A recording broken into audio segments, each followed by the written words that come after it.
Hi guys, मैं गिरिराज आज studio से दर्शना राजगौर आप सभी के लिए घ में से कैसे ड्राइंग करना है इसी तरीके से वो दिखाने वाली हूँ।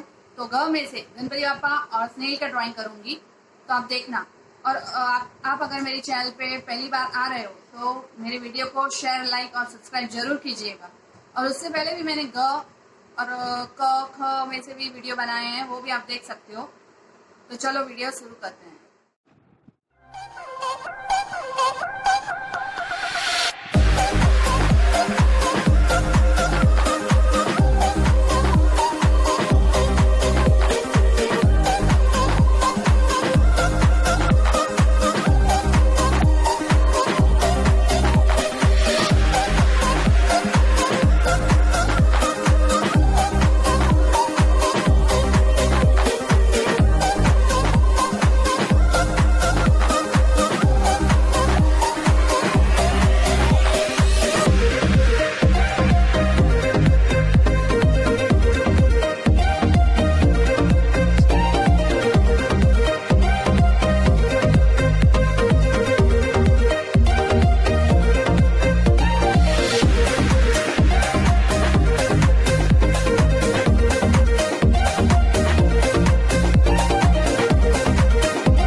भेज देना कि कैसा लगा आपको।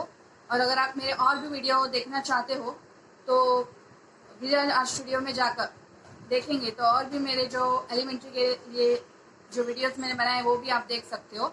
जो लिप्स शेडिंग है, पेंसिल शेडिंग भी है, वाटर कलर से भी मैंने किया हुआ है, तो वो सब भी आप इसमें जाकर देख सकते हो। तो thank you for watching, bye.